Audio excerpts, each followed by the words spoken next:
अस्सलाम वालेकुम नाज़रीन, आप देख रहे हैं live with doctor Shahid Masood. मैं हूं आपके साथ आपके होस्ट हुदा शाह और मेरे साथ डॉक्टर साहब भी मौजूद हैं। अस्सलाम वालेकुम डॉक्टर साहब, क्या हाल है आपका? वालेकुम सलाम जी, आप खैरियत से हैं?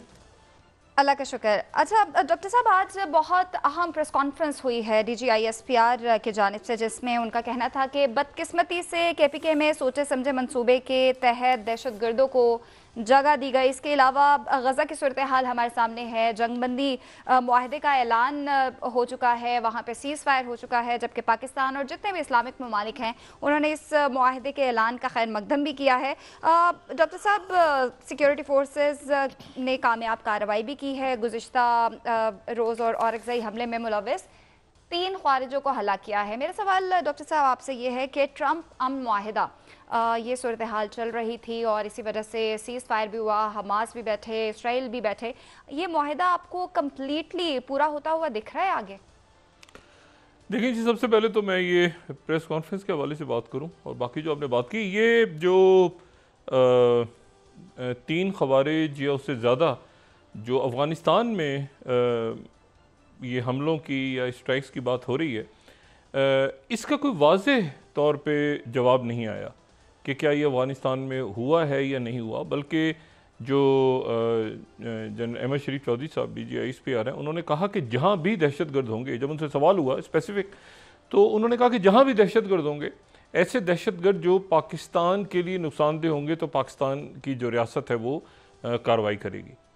अच्छा, इसमें प्रेस कॉन्फ्रेंस में ज़ाहिर है कि बहुत से उन्होंने नुकात उठाए, लेकिन मैं सिर्फ इसमें 2-3 बातें जो ख़ास तौर पे, पहली बात तो ये है कि उन्होंने नेशनल एक्शन प्लान का जिक्र किया, और ये नेशनल एक्शन प्लान का जिक्र जब भी आता है तो हमारे बहुत से ज़ख्म ताज़ा हो जाते हैं, क्योंकि नेशनल एक्शन प्लान जो है ये 2014 में जब APS का सानहा हुआ था, तो उसके बाद फिर ये नेशनल एक्शन प्लान सारी सियासी जमातों ने मिलकर तय किया था। अगर हम इसको देखें, ये जो 2014 का नेशनल एक्शन प्लान है, उसके 20 नुकात देखें अगर नेक्टा के, तो हमें 8 अगर हम दिखा सकें स्लाइड, तो 20 नुकात में से आपको पता चलेगा कि बहुत से नुकात ऐसे हैं उसके जो बड़े बुनियादी हैं, मतलब वो ऐसे हैं जो कि लाजमी तौर पे हमें करने थे लेकिन हम नहीं कर सके।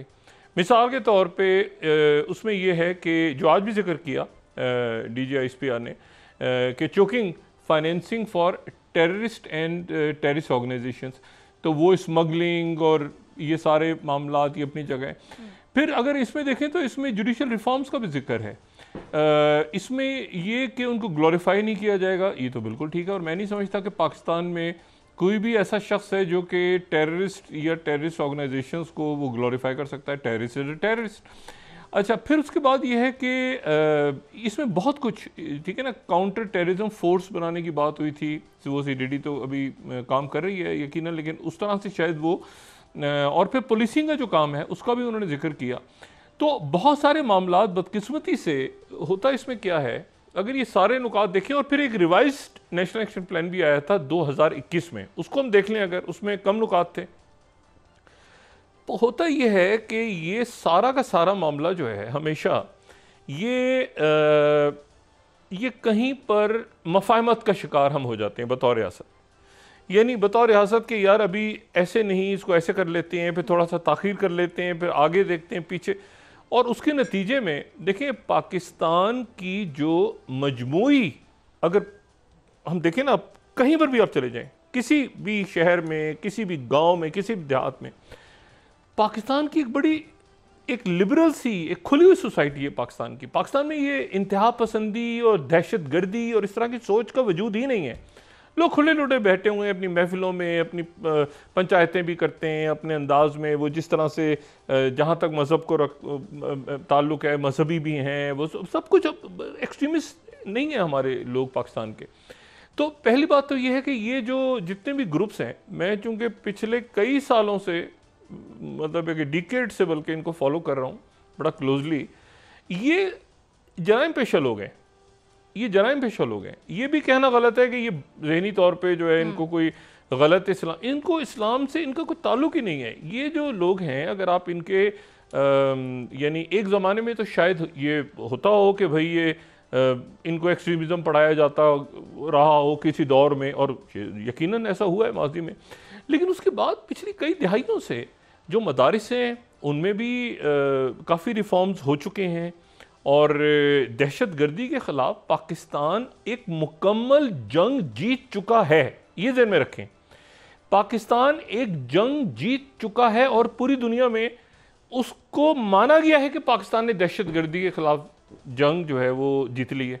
लेकिन जो मैं हमेशा कहता हूँ कि ये कांस्टेंट प्रोसेस है, अगर आप ज़रा से उसमें कहीं पीछे हटेंगे तो फिर वो बाउंस बैक करेगी चीज़, ठीक है।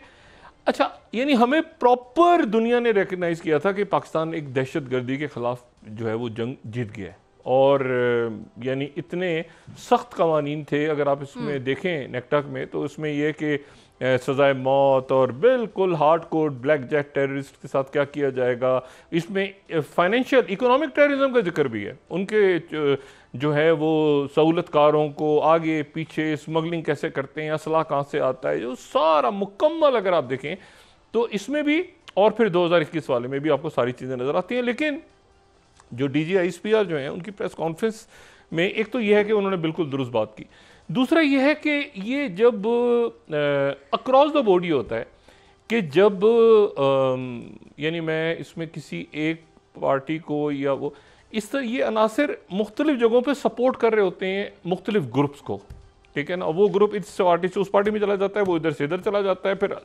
आपस में नीचे नेक्सस काम कर रहे होते हैं, फिर वो कहीं स्मगलिंग हो रही होती है, असला जा रहा होता है, कहीं वो बॉर्डर्स के ऊपर कुछ। तो ये जो बात उन्होंने आज की है, मैं इस एक तो इनकी सारी बातों से मैं मुकम्मल तौर पे, मेरा ख्याल है मैं नहीं बल्कि कोई शायद पाकिस्तान में या पूरी दुनिया में ऐसा शख्स हो जो किसी एक नुक्ते से इख्तलाफ कर सके।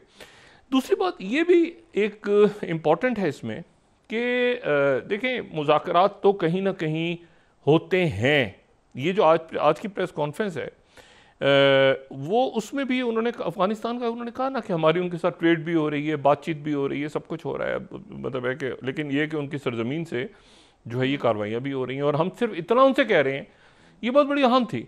उन्होंने कहा कि हम तो अफ़गानिस्तान से सिर्फ इतना कह रहे हैं कि आपकी सरजमीन से दहशतगर्दी क्यों हो रही है और स्पॉन्सर्ड टेररिज्म आपकी सरजमीन से क्यों हो रहा है। अच्छा, अब ये तो कोई ऐसी बात है ही नहीं कि जिसके ऊपर कोई इतराज़ करे कि उनकी सरजमीन से दहशतगर्दी क्यों हो रही है और उसके ताने बाने मिल रहे हैं, लेकिन उनकी ज़मीन सरजमीन से हो रही है तो यहाँ पर भी सहूलतकार को मौजूद हैं। तो मेरा ये ख्याल ये है कि अच्छा, मैं ये क्यों बात कह रहा हूँ कि मुज़ाकरात भी देखें, अभी पिछले दिनों आप देखें हर कुछ अरसे के बाद जो है वो मुख्तलिफ खबरें आती हैं ना हमारे पास कि BLA के लोगों ने हथियार डाल दिए, वो प्रेस कॉन्फ्रेंस करते हैं, वो कहते हैं हम जो है वो शर्मसार हैं, यहाँ पे हम तरबियत लेते थे लेकिन अब हथियार डाल रहे हैं, वापस कौमी धारे में आ रहे हैं, वगैरह वगैरह बातें चलती हैं। तो इसमें पहली बात तो ये है कि नेट लॉस अफ़गानिस्तान का खुद हो रहा है और उनका नुकसान हो रहा है और ये पिछले दिनों जो दहशतगर्दी के वाक़यात में इजाफ़ा हुआ है, बहुत शहादतें हुई हैं पाकिस्तान में।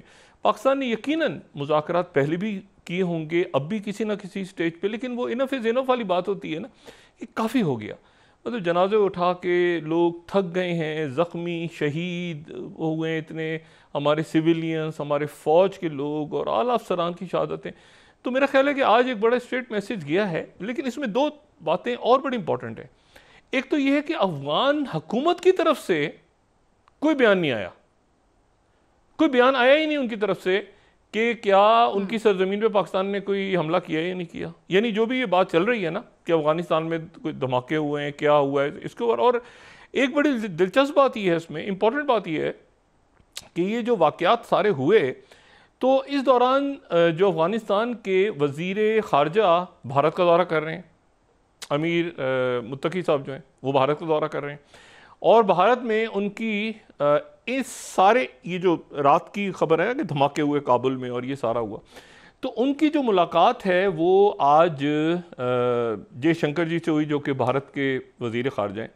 अब उनकी जो पूरी प्रेस स्टेटमेंट है या उनकी जो प्रेस कॉन्फ्रेंस है, तो उस प्रेस कॉन्फ्रेंस में कहीं या प्रेस स्टेटमेंट में अगर थर्ड हम दिखा सकें तो उसमें जो है वो काउंटर टेररिज्म और द थर्ड है, third India Afghanistan reaffirm commitment to counter terrorism and strengthen bilateral ties, तो उसमें कहीं पाकिस्तान का जिक्र नहीं है।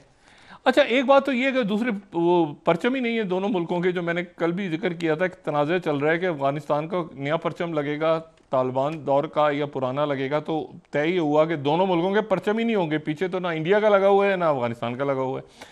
लेकिन साथ ही इंडिया की तरफ से ये भी ऐलान हुआ, अगर हम इसमें देखें तो इंडिया की तरफ से ऐलान हुआ कि हम सफारती जो सफारत खाने मुकम्मल अपने जो ताल्लुकात हैं, सफारती ताल्लुकात वो बहाल कर रहे हैं, और वहाँ पर हम जो है वो सफारत खाना खुलेगा काबुल में, और भारत में जो है वो तालिबान का खुल जाएगा। अच्छा, अब इसमें इशू ये है कि पाकिस्तान का जगह नहीं है, बल्कि उसमें एक लफ्ज़ से मालूम कॉन्टिगुअस नेबर्स हैं, यानी ऐसे जिनकी सरहदें मिलती हैं। तो मैं सिर्फ सोच रहा था कि भारत की सरहद कहाँ से मिल रही है, तो वखान कॉरिडोर की तरफ शायद इशारा है उनका। तो वो वखान कॉरिडोर तो वो तो चाइना के साथ है, तो वो बहरहाल उन्होंने कह दिया, और फिर कोई एम्बुलेंसेज दी उन्होंने तोहफे में, और कोई उन्होंने कहा कि हम इमदाद देंगे वगैरह वगैरह, यहाँ तक बात चली गई। मुझे ये ताल्लुकात आगे जाते भारत के साथ नज़र नहीं आते। वैसे तो जो ज़ाहिर है कि भारत के लोग वहाँ पे ज़्यादा बेहतर समझते हैं, और ये बात आगे जाते इसलिए नज़र नहीं आते कि जिस लम्हे अफगान सॉइल से दहशतगर्दी ख़त्म हुई, तो उनका सबसे ज़्यादा अगर कोई उनको सहूलत दे सकता है करंट अफगान गवर्नमेंट को। देखिए हमारा क्या इशू है, सिर्फ दहशतगर्दी इशू है ना, कि दहशतगर्दी और हमारा इशू नहीं है, पूरे खत्ते का इशू है।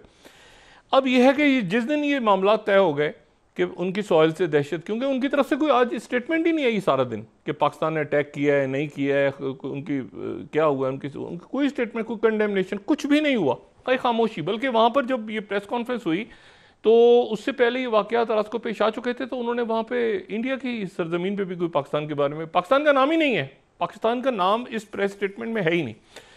तो मेरा ख्याल है कि भारत भी उनको कुछ दे नहीं सकता, वो भी भारत को कुछ दे नहीं सकते इन हालात में।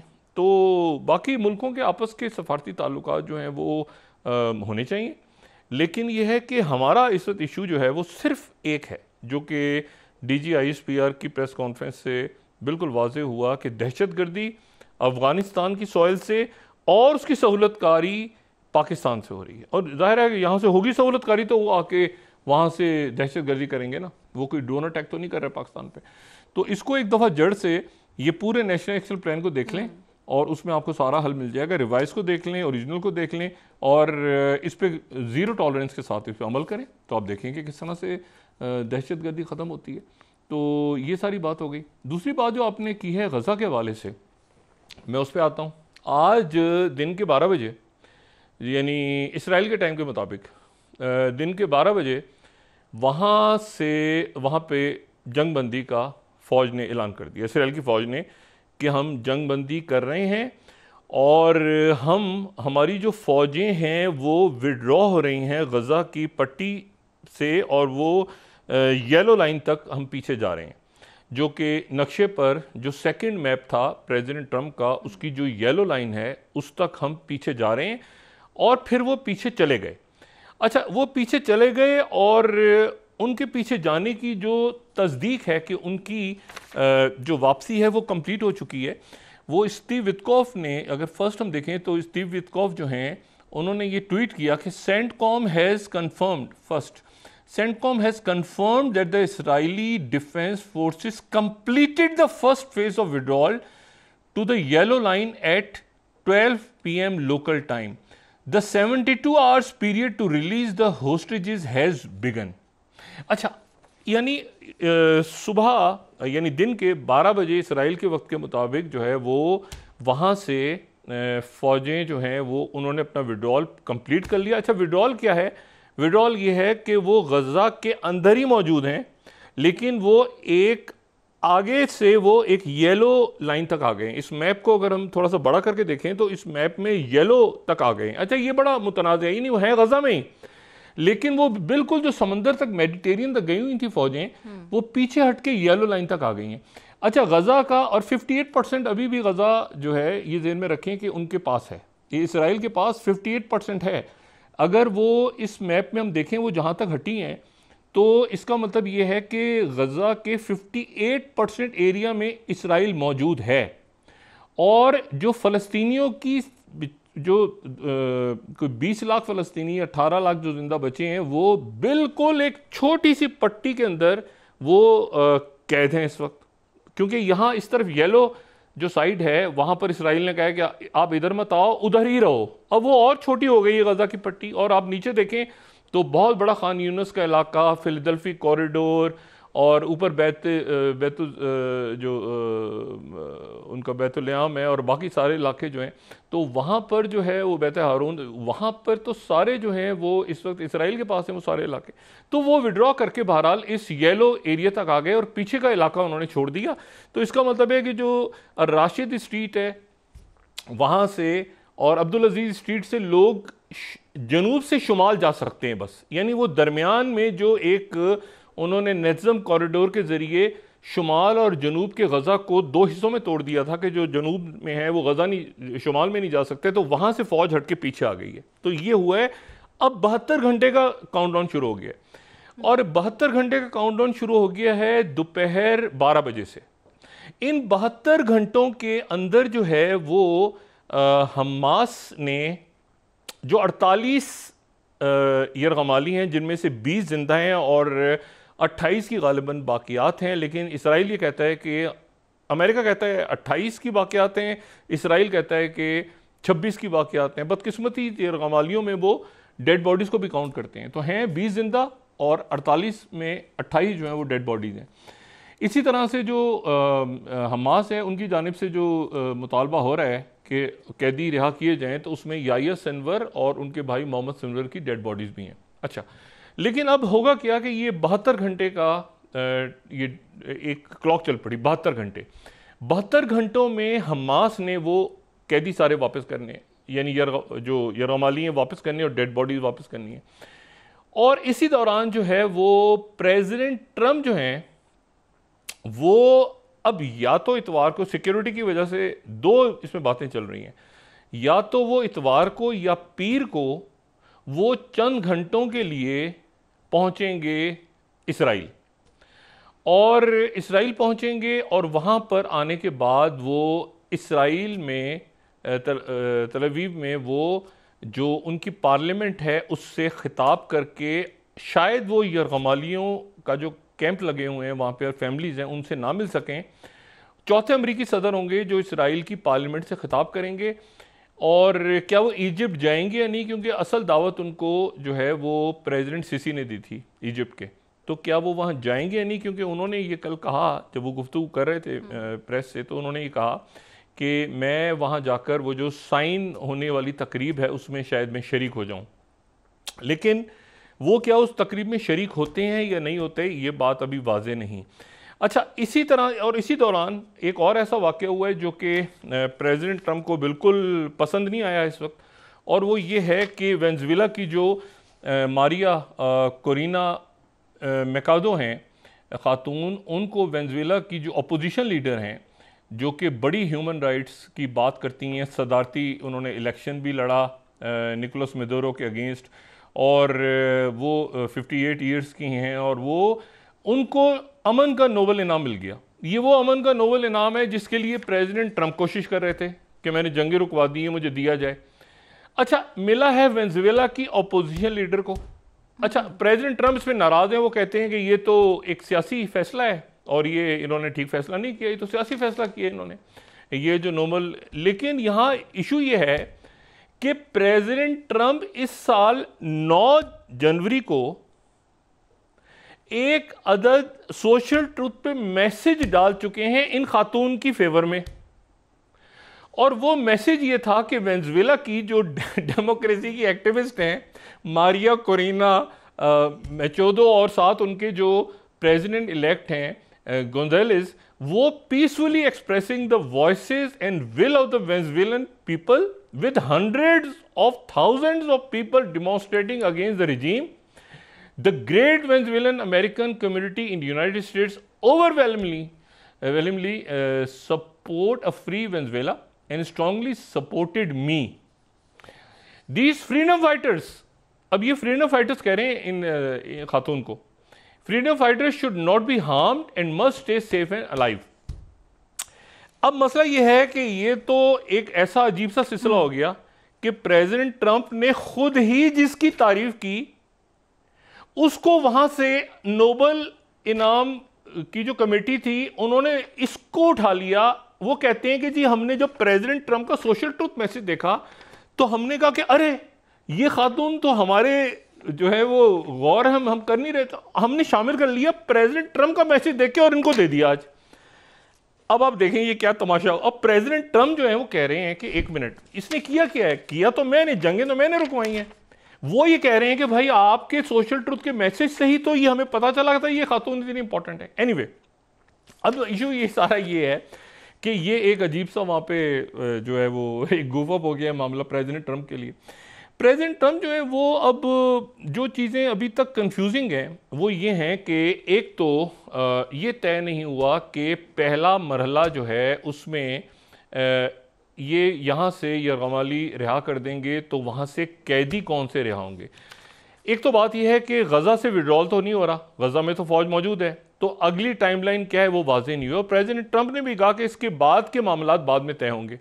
हमास के लोग ये कह रहे हैं कि हमें अमेरिकन गारंटी है, और ये जो मुसव्वदा सामने आया है ये जिसके 6 आर्टिकल्स हैं, तो ये 6 आर्टिकल्स जो हैं जिस पे सारे मुल्कों के जो मीडिएटर्स थे उनके साइन भी हैं इस पे।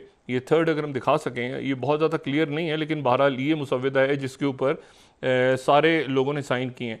अब इसमें वही है कि जी पहले जो है वो ऐलान करेंगे प्रेसिडेंट ट्रंप, फिर उसके बाद 72 घंटों में ऐसे होगा, फिर उसके बाद ह्यूमैनिटेरियन एड अंदर दाखिल हो जाएगी, और उसके बाद जो है वो एक पर मैप के मुताबिक जो है वो इसराइल की फ़ौज चली जाएगी पीछे। ये सारा कुछ हो गया, 72 घंटों में ये हो जाएंगे। लेकिन फिर इसमें आखिर में जो आखिरी नुक्ता है वो बड़ा इंपॉर्टेंट है। A task force will be formed of representatives from US, Qatar, Egypt, Turkey and other countries to be agreed upon by the parties, ताकि ये फॉलोअप करें इम्प्लीमेंटेशन दोनों साइड्स की, कि वो दोनों साइड जो हैं वो इम्प्लीमेंटेशन के ऊपर उसके वहाँ पर अंदर मौजूद होगी। यूनाइटेड नेशंस का इसमें जिक्र है, इसमें कहीं गज़ा ह्यूमैनिटेरियन फाउंडेशन का जिक्र नहीं है। ये जो पहला मरला है ना सिर्फ, तो इसमें कहीं वो टोनी ब्लेयर वाले पीस बोर्ड का भी जिक्र नहीं है। अच्छा, अब इसमें यहाँ 2 चीज़ें हैं। अमेरिका की तरफ से ये ऐलान हो गया है कि जी 200 अमेरिकन ट्रूप्स जो हैं वो मॉनिटर करने के लिए इस सीज़ फायर को वो भेजे जा रहे हैं सेंटकॉम की तरफ से इसराइल। अच्छा, 2 बातें चल रही हैं। एक ये चल रही है कि वो इसराइल में होंगे, एक बात ये चल रही है कि वो अगर उसमें दूसरे मुल्क भी शामिल होंगे तो फिर अगर कतर या UAE या तुर्की ये मुल्क अगर होंगे, ये गज़ा नहीं जाएंगे, ये होंगे इसराइल में, और या ये होंगे इजिप्ट में, अगर इनमें दूसरे मुल्क भी शामिल हो जाते हैं अमेरिका के साथ।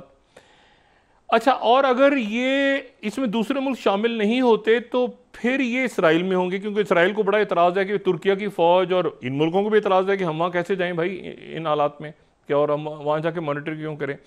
यूरोप ने और बरतानिया ने आज कह दिया कि हमारी फ़ौज किसी सूरत गज़ा में नहीं जाएगी। अमेरिका ने कह दिया कि हमारी फ़ौज भी गज़ा में नहीं जाएगी, बल्कि इसको मॉनिटर करेगी इसराइल में बैठ के। तो सवाल यह है कि फिर गज़ा में कौन सी फ़ौज होगी? क्या गज़ा में इन मुल्कों की फ़ौज गज़ा में जाके मॉनिटर करेगी वहाँ पे कि वहाँ से कोई, यानी कोई मॉनिटरिंग मैकेनिज़्म तो होगा ना। ये जो 6 पॉइंट है, तो इस पर भी कन्फ्यूजन है कि ये फ़ौज जो अगर इसमें मुसलमान मुल्क हैं तो फिर ये फ़ौज इनको ये गज़ा में होगी या इजिप्ट में रह के ये मॉनिटर करेगी इस सीज़ फायर को। फिर इसमें ये क्लियर नहीं हुआ कि जैसे ही कैदी वहाँ से यरगमाली रिहा हो जाएंगे और वहाँ से कैदी, तो फिर क्या हमास के लोग हथियार डालेंगे या नहीं डालेंगे। दूसरा इशू ये, और उनसे हथियार वो कहाँ डालेंगे, किसके सामने डालेंगे, क्योंकि इसमें एक शक ये है कि जब यरगमालियों को रिहा किया जाएगा, हमास रिहा करेगी, तो उनको मीडिया के सामने नहीं लाया जाएगा, कुछ सेरेमनी नहीं होगी, तकरीब नहीं होगी जैसे पहले होती रही कि उनको लाया जाता था स्टेज पे, हैंड ओवर किया जाता था, वो उनके रिश्तेदार रिसीव करते थे एक पूरा, वो नहीं होगा। हिलाल अहमर और अक़वाम मुत्तहिदा की टीम्स अंदर होंगी और रेड क्रॉस की, लेकिन उनकी कोई पब्लिसिटी या उनकी लाइव स्ट्रीमिंग नहीं होगी जैसे माजी में होती रही। ये जो अभी हम मनाजिर देख भी रहे हैं, ये मनाजिर हम पहले देख चुके हैं। इस तरह से वो मुख्तलिफ जो बाकियात भी और ताबूत और ये सारे मामलात और ये साइन होते थे और ये सारा होता था, ये इस तरह से कोई तकरीब अब नहीं होगी जैसे हम पहले माजी में देख चुके हैं। तो सवाल, अच्छा, लेकिन सवाल ये है कि वो मरवान बरगुती का क्या हुआ। अब इसराइल ये कह रहा है अभी तक कि जी मरवान बरगूती और अब्दुल्ला बरगूती और अहमद सादात और ये सारे जो लोग हैं इनके नाम लिस्ट में नहीं है, बल्कि हमने दूसरे जो 250 वांटेड लोग थे, ये भी बड़े उनका कहना ये कि बड़े ख़तरनाक लोग थे। उसमें अली हमाद हैं 2022 में जिन्होंने एक जो है वो अटैक किया था। फिर हुसैन मतार हैं जो कि 2007 से जेल में हैं। फिर उसके बाद मोहम्मद अबू ताबिश हैं, फिर अशरफ हजाजरा हैं, फिर मोहम्मद अखील हैं, फिर बाहर बदर हैं, ये 2002-2004 सुसाइड बॉम्बिंग्स में। फिर इब्राहिम अलकाम हैं। उन्होंने कहा ये 250 का नंबर तो हम कंप्लीट कर रहे हैं। महमूद मूसा ईसा भी मौजूद हैं, इमाद साले, अबू अल-फतह कज़ल, ये काफ़ी एक फ़हरिस्त है जो 250 संगीन जो मुकदमात हैं वो कहते हैं कि इसमें हमने उनके नाम डाल दिए हैं, लेकिन हमने इसमें मरवान बरगूती और अहमद सादात और इन सारे लोगों के, हसन सलामा और इन सारे लोगों के हमने नाम नहीं डाले। ना ही इसमें अब्बास सईद का नाम है और बाकी नाम जो कि प्रोमिनेंट उनके। अच्छा, मरवान बरगूती का नाम इसलिए नहीं डाल रहे कि मरवान बरगूती सारे ही फैक्शंस को काबिल कबूल हैं, यानी उनका नाम हमास की तरफ से भी है, इस्लामी जिहाद की तरफ से भी है, फ़लस्तीनी अथॉरिटी की तरफ से भी, सारे नाम असल में एक ही हैं। उसमें से कई लोग पॉपुलर फ्रंट के हैं, कई लोग फतह के हैं, कई लोग हमास के हैं, कई लोग किसी भी पार्टी के बच्चे हैं, ख़वातीन हैं सारे। तो इशू ये है कि इन नामों के बारे में अब जो हमास के लोग हैं या जो मीडिएटर्स हैं वो कह रहे हैं कि हमारी खामोशी के साथ बात हो गई और हमास भी इस पे रेडी है कि ये खामोशी के साथ इनको रिहा कर दिया जाए और इनके नाम सामने अनाउंस ना किए जाएं और ये कोई किसी जगह जाके और मुख्तलिफ नामों से मुख्तलिफ ज़िंदगी गुजारें और ख़ामोशी के साथ, और इनकी क्योंकि इनके पीछे मोसाद नहीं आए और वो भी गारंटीज़ दे रहे हैं तो इनको रिहा कर दिया जाएगा, अनाउंस नहीं किया जाएगा। लेकिन ये है कि जो अगर इनको अनाउंस नहीं किया जाता तो ये फिर हमास के लिए बड़ा इशू होगा कि वो पब्लिकली कहें कि जी इनको रिहा कर दिया गया है। वो अगर रिहा करने का ऐलान नहीं करते तो इसराइल कह रहा है कि हम तो रिहा नहीं करेंगे। पब्लिकली उन्होंने जो लिस्ट शाया कर दी आज उसमें इनके नाम नहीं है। तो ये मामला अपनी जगह पर अटका हुआ है कि इन लोगों की फैमिलीज़ पहुँच गई सारी इजिप्ट, यानी मरवान बरगूती की, अब्दुल्ला बरगूती, इन सब की फैमिलीज इजिप्ट पहुँची हैं और मीडिएटर्स के कहने पर पहुँची हैं, यानी उन्होंने बुलाया है तो वो पहुँचे हैं कि वो इन कैदियों को रिसीव कर लें। अब सवाल ये है कि ये कैदी क्या रिहा होते हैं या नहीं होते, नंबर 1। नंबर 2, ये जो हमास हथियार डालेगी या नहीं डालेगी। फिर ये कि वो जो पीस बोर्ड है उसके बाकी मेंबर्स का क्या बना, टाइमलाइन अभी तक वाजे नहीं है। यानी 72 घंटों के अंदर अंदर, यानी आप इसको इस तरह लगाएं ना कि आज है, अगर जुमे का रोज़ गुजरा है, जुमे के रोज़ 12 बजे से स्टार्ट कर लें तो पीर के रोज़ 12 बजे तक ये सारे के सारे जो कैदी हैं वो यरगमाली उनको रिहा कर देगी हमास। उसके बाद कैदी साथ साथ रिहा होंगे तो फिर हमास के पास लेवरेज क्या होगा भाई, हमास फिर आगे किस मामले पे वो मुज़ाकरात करेगी जब सारे के सारे यरगमाली रिहा कर दिए और बाकियात भी वापस हो गई। तो उनकी तरफ से यही मामला अभी तक चल रहा है। अच्छी बात ये हुई है कि जंगबंदी हो गई है और जंगबंदी से पहले उन्होंने हमास के ऊपर एक अटैक किए बड़े, उसमें काफ़ी लोग शहीद हुए। उन्होंने एक दो फौजी मार दिए इनके जो अंदर घुसे हुए थे। तो ये बड़ी एक खूनी मार्का हुआ जंगबंदी से कुछ घंटे पहले, लेकिन उसके बाद जंगबंदी हो गई और अब ट्रक जो हैं वो जा रहे हैं अंदर इमदाद के 600 ट्रक, वो जो जनवरी के माहदे के मुताबिक वो भी इस शिक में है और दवाइयाँ भी जा रही हैं और शहर भी खुल गया है, जितना लोग जा सकते हैं ऊपर आ जा सकते हैं। लेकिन ये है कि आगे क्या होना है ये तय नहीं। क्या ये प्रेसिडेंट ट्रंप आके बताएंगे या उससे पहले तय हो जाएगा मामला, क्योंकि प्रेसिडेंट ट्रंप तो चाहेंगे कि यहाँ आने के बाद वो इजिप्ट भी जाएं, क्योंकि खाली इसराइल आके तकरीर करके चले जाते हैं और इसराइल भी थोड़े दिन के लिए थोड़े वक्त के लिए वो आना चाह रहे हैं, क्योंकि उस दिन वो मजहबी उनकी एक रस्म शुरू हो जाएगी उसी दिन पीर के रोज़ ही। तो इतवार के रोज़ जो है वो शायद आ जाएं, शायद पीर के रोज़ आ जाएं। अभी तक ये कन्फ्यूजन चल रहा है सिक्योरिटी पर्पस के हवाले से। जी ठीक है, बहुत शुक्रिया डॉक्टर साहब। अपनी गुफ्तगू को ऐसे ही आगे लेके चलेंगे। ब्रेक का वक्त हुआ है, ब्रेक के बाद वापस आते हैं।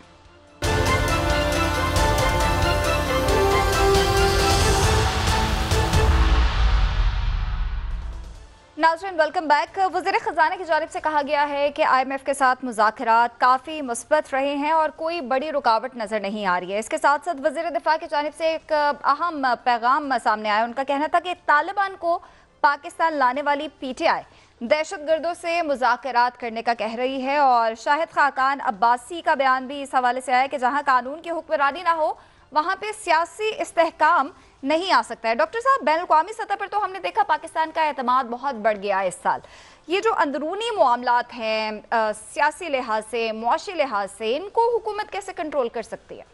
ये देखें, हुकूमतें तो आती हैं, जाती हैं, चली जाती हैं। ये जो टेररिज्म है ये हमने ख़त्म कर दिया था। ये दोबारा इसकी ये जो वेव है जो एक हमें पीक पे जाती नज़र आ रही है इस वक्त, ये कई सालों के बाद दोबारा हमें नज़र आ रही है। बड़ी हद तक ये इस पर काबू पा लिया था और उसकी वजह ये है कि बिल्कुल ये इनका स्मगलिंग कहाँ से करते हैं, ये पैसा कहाँ से आता है, असला कहाँ से आता है, इनको सहूलतकारी कहाँ से होती है, ये सारे इनके जो चौक पॉइंट्स हैं उनको एक साथ उन पर हाथ डाल दिया गया था विदाउट कॉम्प्रोमाइज़। तो बात सारी ये है कि ये तो जो आज भी बात की DGISPR ने कि नेशनल एक्शन प्लान को सामने रख लें और तेज़ी के साथ, ये नहीं कि 1 बाय 1 चलें, सारे के सारे जो 20 उसके पॉइंट्स हैं उसमें 21 कर लें, 22 कर लें, वो जो भी हालात के लिए, लेकिन उन सब के ऊपर एक साथ अमल करें, एक साथ। अच्छा, और उसको एक मंतकी अंजाम तक पहुंचा के छोड़ें और ये कांस्टेंट रहेगा। मतलब मैंने आपसे कहा ना कि मईशत, मैं हमेशा कहता हूँ मईशत, सिक्योरिटी, ये सारे इश्यूज जो हैं, और पुलिसिंग, देखिए ना पुलिस मजबूत, ये तो पुलिस का काम है कि पुलिस मजबूत, लेकिन पुलिस ही अगर पॉलिटिसाइज हो जाए, किसी ये मेरा बंदा है, ये उसका बंदा है, ये फलाने का SHO है, ये उसका, ये सारी गड़बड़ होती है उसके नतीजे में। तो मेरा ये ख्याल है कि बड़े ईमानदार ज़बरदस्त ऑफिसर्स हैं, उनको आगे लाया जाए। बाकी ये इशू रिजॉल्व हो जाएगा। हमें बस थोड़ी सी, आप कहते हैं ना कि वो मजबूत फैसले करने की ज़रूरत है। लेकिन ये जो ब्लैक जेट टेररिस्ट हैं, ये तो जराइम पेशा लोग हैं, ये फिर छुट जाते हैं, उधर से उधर निकल आते हैं, उधर से उधर निकल आते हैं, ये रिश्वतें खिलाते हैं, ये स्मगलिंग और ये सारे जराइम में मुलविस होते हैं। इनको तो किसी भी तौर पे इस्लाम के साथ लिंक ही नहीं करना चाहिए और ना ही मेरे ख्याल से मजमूई तौर पे लोग लिंक करते हैं। कैसे कोई इस्लाम का नाम लेने वाला जो है कि जो मस्जिद में जाएगा और जाके वो खुद को धमाके से उड़ा लेगा, या ये तो बिल्कुल ही एक, आप समझें कि और मैं आपको बताऊं, ये सुसाइड बॉम्बर्स जिनको हम कहते हैं ना, हमारा ख्याल है कि ज़हनी तौर पे इनको कोई वरगला के इनको इस्लाम का, ना ना ना, ये भी आपको मिल जाते हैं पैसों पे। ये आज की दुनिया में सुसाइड बॉम्बर्स भी पैसों में मिल जाते हैं, उनको ख़रीद लेके और कहते हैं अच्छा जी आपकी फैमिलीज को इतने पैसे देंगे। बार anyway, without going in detail, मैं आपको सिर्फ ये बताऊं कि मैं उस पर वापस आता हूं कि ये गज़ा के अंदर क्या हो रहा है। देखें, सवालात अपनी जगह मौजूद हैं। पहली बात तो ये कि प्रेसिडेंट ट्रंप ने बड़ा ऐलान कर दिया कि 3000 सालों के बाद वो मशरिक़ वस्ता में अमन लेकर आ रहे हैं, गज़ा में नहीं, मशरिक़ वस्ता में। अब ये अमन कैसे आएगा, मुझे आप ये बताएं कि पहली तो ये बात तय नहीं हो सकी कि वो इंटरनेशनल स्टेबलाइजेशन फोर्स कौन सी होगी, कौन से मुल्क जाएंगे और अंदर जाके ठीक करेंगे गज़ा को। क्या गज़ा के लोग मगरबी किनारे जा सकेंगे? क्या मगरबी किनारे के लोग गज़ा जा सकेंगे? जो कैदी रिहा होंगे क्या वो गज़ा आ सकेंगे, या गज़ा के लोगों को इजाज़त होगी कि वो मगरबी किनारे जाएं? क्या फ़लस्तीनी रियासत का ऐलान हो जाएगा? क्या गज़ा में जो है वो कौंसल खाने खुल जाएंगे? क्या मगरबी किनारे पे सफारत खाने खुल जाएंगे? मुझे बताएं कि ये कैसे मुमकिन होगा कि वहाँ का इंचार्ज कौन होगा? ये बोर्ड भी बन जाए, बोर्ड कैसे बनेगा उस बोर्ड में क्या मतलब है कि नई फ़लस्तीनी रियासत जो है उसके पहले सरबराह प्रेसिडेंट ट्रंप होंगे और फिर उनके नीचे उनकी काबीना में टोनी ब्लेयर, और ये मतलब है कि आगे के जो मराहल हैं। और कौन सा फ़लस्तीनी ऐसा है दुनिया में, कौन सा फ़लस्तीनी ऐसा है जो हमास का भी नहीं है और वो फ़लस्तीनी अथॉरिटी का भी नहीं है? भाई पूरी दुनिया में, पाकिस्तान समेत अक़वाम मुत्तहिदा में, आगे हर जगह तो फ़लस्तीनी अथॉरिटी, यासिर अरफ़ात, यानी वो कहाँ से फ़लस्तीनी ढूंढेंगे आप जिसका कभी कोई लिंक ना निकलता हो फ़लस्तीनी अथॉरिटी के साथ भी, हमास के साथ भी, और वो बिल्कुल न्यूट्रल, मतलब वो बिल्कुल सुमुन बुकमुन हो, यानी उसको पता ही ना हो कि गज़ा में क्या हो रहा है और इधर क्या हो रहा है, उधर क्या हो रहा है। फिर उसमें ये कि डीमिलिटराइजेशन कैसे होगी, फिर डी रेडिकलाइजेशन कैसे होगी। ये अल्फाज असल में ये 9/11 के बाद से ये इतनी दफ़ा ये बोगस किस्म के अल्फाज मैंने सुने हैं ना, रेडिकलाइजेशन। ओ भाई, रेडिकलाइजेशन कैसे, आप उनको अभी क्या करेंगे वहाँ जाके? लोगों को, बच्चों को स्कूल खोलेंगे, उन्हें बताएंगे कि बच्चों भूल जाओ कि आपके भाई बहनों को यहाँ पे 2-2 हज़ार पाउंड वजनी बम से गिराया गया था, बल्कि आप जो है बस भूल जाओ, और यहाँ से पढ़ना शुरू करो और भूल जाओ कि आपके बाप की कब्र किधर है और माँ के, ये बड़ा मुश्किल प्रोसेस होगा। फिर दूसरी बात ये कि वहाँ पे इन्वेस्टमेंट कौन करेगा? इस वक्त मुल्कों की मईशत अपनी जगह ख़राब है, और ये कहना तो बड़ा आसान है कि जी किसी ने एक कॉलेज बना दिया, किसी ने एक स्कूल बना दिया, किसी ने अद्वियात भेज दी, मगर मुस्तकिल तनख्वाहें देना, उनके कारोबार वहाँ सेटल करना, फिर उसकी डिस्ट्रीब्यूशन कैसे होगी, कौन से अदारे वहाँ पे कायम होंगे, पुलिसिंग कौन करेगा, वो ट्रेनिंग के, तो बहुत सारे इश्यूज हैं।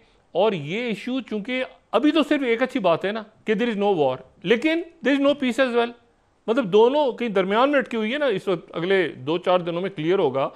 और उधर से जो है वो प्रेसिडेंट ट्रंप ये कह रहे हैं कि पूरा कॉम्प्रिहेंसिव प्लान उनके ज़हन में है, जो कि पूरे मशरक़ वस्ती में हुतीज़ कहाँ जाएंगे।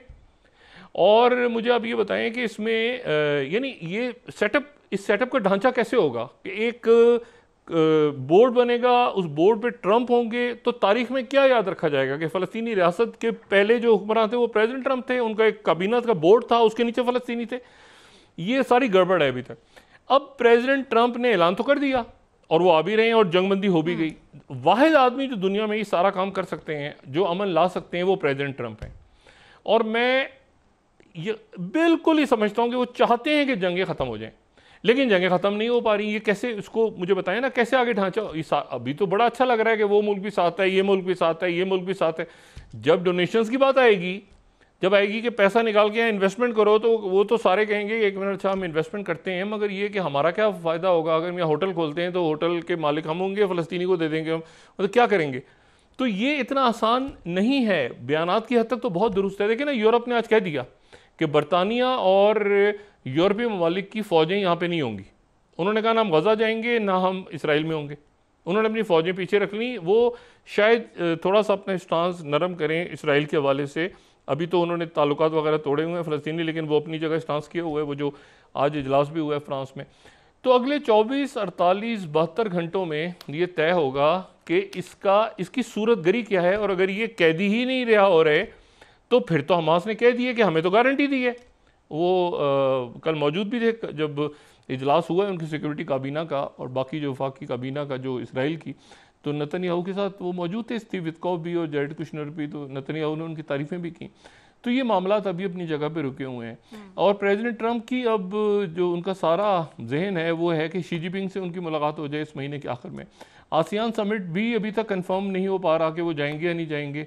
और इसी तरह से साउथ कोरिया का भी कंफर्म नहीं हो पा रहा, क्योंकि जो वहाँ पे शी जिनपिंग से मीटिंग है, वो मैंने आपसे कहा ना कि उनकी तरफ से ये रेयर अर्थ मिनरल्स के ऊपर बड़ी सख्त पाबंदियाँ आयद कर दी गई हैं चाइना की तरफ से।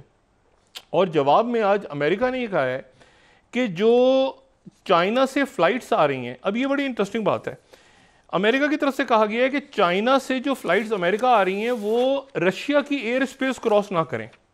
अच्छा, अगर हम ये 5th मैप देखें ना, तो रशिया की एयर स्पेस को चाइना की फ़्लाइट्स क्रॉस ना करें, क्योंकि चाइना की जो एयरलाइंस हैं अगर वो फ़्लाइट्स उनकी क्रॉस करती हैं रशिया की एयर स्पेस, तो उनका टाइम कम हो जाता है।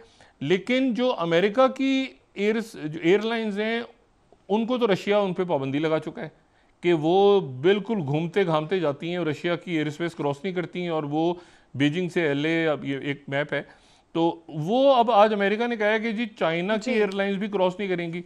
तो तलखी अपनी जगह है। और प्रेसिडेंट ट्रंप और शी जिनपिंग की मुलाकात से पहले ये टैरिफ और बाकी हवालों से मामला तल्ख हो रहे हैं। तो देखते हैं कि क्या ये आसियान समिट में वो जाते हैं प्रेसिडेंट ट्रंप, और क्या शी जिनपिंग से उनकी मुलाकात होती है साउथ कोरिया में। शो का टाइम जो है डॉक्टर साहब वो ख़त्म हो गया है। बहुत शुक्रिया आपका।